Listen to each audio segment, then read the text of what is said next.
哇塞，好大的风啊！赶紧走，赶紧找个没风的地方。这么大的风，风太大了。这个又是刮风下雨的。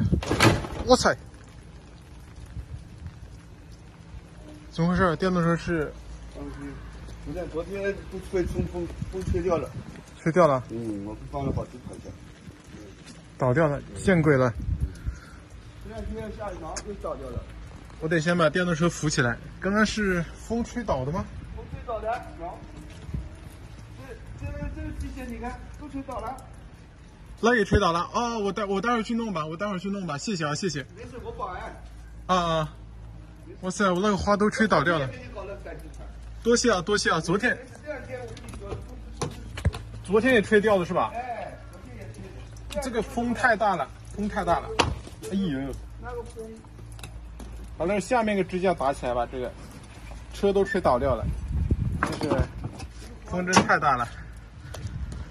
哇塞，这个风有点大啊！刚把我这个电动车吹倒掉了，然后我这个糟了，这个又是吹倒掉了，摔了一下，应该是就是从这上面吹掉下来了。然后刚刚那个就是保安大哥，他帮我把这两盆扶起来了。哇塞，这个季节真的风吹得太过分了，你看这个枝条好像。所以说到了夏天，到了这个季节，大家要提前做好预防，真的要提前做好预防。哇，这个可能是头重脚轻，这个花，哎呦，我还是放地上吧，待会儿又摔了。你看我这个缓释肥全部都被摔出来了，哎呀，这个都放不住。这个季节大家要注意，就是特别是树叶季啊，树叶季要提醒一下大家，或者是像这种高杆的这种，就是头重脚轻这种啊，最好是立一个像这种玻璃纤维棒或者支撑杆撑一下，看这个都还好。刚风比较大，应该看得出来。然后像这种棒棒糖造型的菊花，这个是半成品都立了这个支撑杆。我刚好出门有点事儿，没想到刚刚一阵风就出问题了。电动车吹倒了，然后这个植物真的就吹得不成样子了，稍微一吹就这样子了。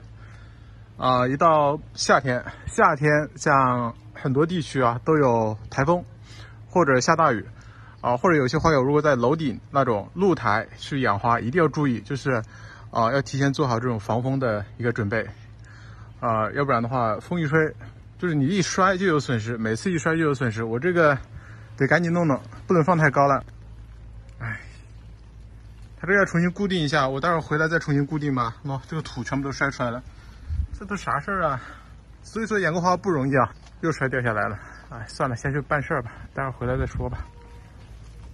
希望不要再刮大风了，这辛辛苦苦养一年，一场风就回到解放前，哎，真倒霉。